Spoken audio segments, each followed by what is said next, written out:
Rotarian doctor K. Srinivasan அவர்கள் Trichy Mahalakshmi Vidya Mandir CBSE பள்ளியில் கலந்து கொண்டு சிறப்பிக்கிறார். ஆப்கானிஸ்தானில் இந்துக்களின் சொத்துரிமை மீட்டெடுக்கப்படும் என இந்தியா வந்துள்ள அந்நாட்டு வெளியுறவுத்துறை அமைச்சர் முத்தாக்கி உறுதியளித்தார். குருத்வாராக்கள் மற்றும் ஆலயங்களை பராமரிப்பதற்கு பாதுகாப்பு அளிக்கப்படும் என்றும் அவர் கூறினார். இந்தியா வந்துள்ள கனடா வெளியுறவுத்துறை அமைச்சர் அனிதா ஆனந்த் பிரதமர் மோடியுடன் சந்திப்பு. வர்த்தகம், எரிசக்தி, தொழில்நுட்பம் ஆகிய துறைகளில் இருதரப்பு ஒத்துழைப்பின் முக்கியத்துவம் குறித்து விவாதித்ததாக பிரதமர் மோடி எக்ஸ் தளத்தில் பதிவிட்டுள்ளார். பீகாரில் தொகுதி பங்கீடு குறித்து ஓரிரு நாளில் அறிவிக்கப்படும் என்று ராஷ்டிரிய ஜனதாதளம் கட்சியின் மூத்த தலைவர் தேஜஸ்வி யாதவ் தெரிவித்துள்ளார். பாட்னாவில் செய்தியாளர்களுக்கு பேட்டியளித்த அவர், பீகாரில் மகா கூட்டணி ஆட்சி அமைக்கப் போவது உறுதி என்று தெரிவித்தார். தொகுதி பங்கீடு குறித்து ஓரிரு நாளில் அறிவிக்க இருப்பதாகவும் அவர் கூறினார். தீபாவளி பண்டிகையை ஒட்டி அதிக கட்டணம் வசூலிக்கும் பேருந்துகளை ஆய்வு செய்து அறிக்கை அளிக்குமாறு போக்குவரத்து துறை உத்தரவிட்டுள்ளது. பயணிகள் கூடுதல் கட்டணம் மற்றும் பிற புகார்களுக்கு தொலைபேசி வாயிலாகவோ வாட்ஸ்அப் மூலம் குறுஞ்செய்தி அல்லது குரல் பதிவாகவோ புகார் தெரிவிக்கலாம் என கூறப்பட்டுள்ளது.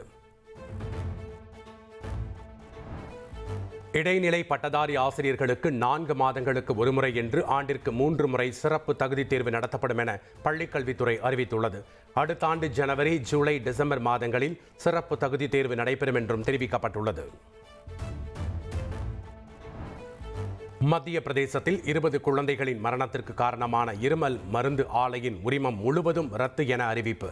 தமிழ்நாட்டில் உள்ள இதர மருந்து நிறுவனங்களில் விரிவான ஆய்வு மேற்கொள்ளப்படும் என மருந்து கட்டுப்பாட்டுத்துறை தெரிவித்துள்ளது. கோவை மற்றும் புறநகர் பகுதிகளில் கனமழை கொட்டி தீர்த்தது. சாலைகளில் மழைநீர் தேங்கி நின்ற நிலையில் வாகன ஓட்டிகள் கடும் அவதியடைந்தனர். சென்னை புறநகர் பகுதியான ஆவடி அருகே பிரபல தனியார் கல்லூரி விடுதியில் தரமற்ற உணவு விநியோகிக்கப்படுவதாக கூறி மாணவர்கள் போராட்டத்தில் ஈடுபட்டனர். இந்த கல்லூரியில் உள்ள 8 விடுதிகளில் 15,000க்கும் மேற்பட்ட மாணவர்கள் தங்கி படித்து வருகின்றனர். கடந்த சில மாதங்களாக விடுதியில் வழங்கப்படும் உணவு தரமற்ற முறையில் இருப்பதாக குற்றம் சாட்டிய மாணவர்கள் சாலையில் இறங்கி போராட்டத்தில் ஈடுபட்டனர். தகவல் அறிந்து வந்த போலீசார் மாணவர்களிடம் பேச்சுவார்த்தை நடத்தியதை அடுத்து அனைவரும் கலைந்து சென்றனர். நாய் ஒன்று குறுக்கே வந்ததால் நிலை தடுமாறி கீழே விழுந்த ஆடு திருடர்கள் வசமாக பிடிபட்டனர். சென்னை சூளைமேட்டில் மதுபோதையில் பைக்கில் வந்த 3 பேர் தெருநாய் குறுக்கே வந்ததால் கீழே விழுந்தனர். அவர்களை பொதுமக்கள் காப்பாற்ற முயன்ற போது அங்கிருந்து தப்பி ஓட முயன்றனர்.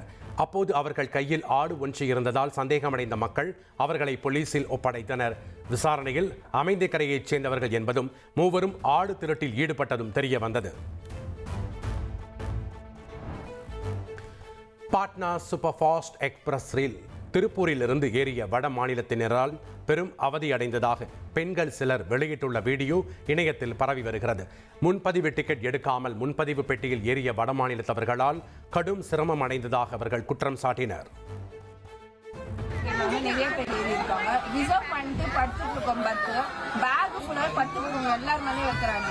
அது வந்து டீச்சர் வந்து கேட்டு அவங்க டிஸ்டர்ப் பண்ணாம ஓரமா நிமிந்து சொல்றாங்க தவிர வெளியே கால் மேலே உட்காடுறானுங்க. படுத்து தூங்கிட்டு இருக்கவங்க கால் மேல உட்கார்ந்து அவங்களை எழுப்பி அவங்களை டிஸ்டர்ப் பண்ணி. Rotarian doctor K. சீனிவாசன் அவர்கள் திருச்சி மகாலட்சுமி வித்யா மந்திர் சிபிஎஸ்இ பள்ளியில் கலந்து கொண்டு சிறப்பிக்கிறார்.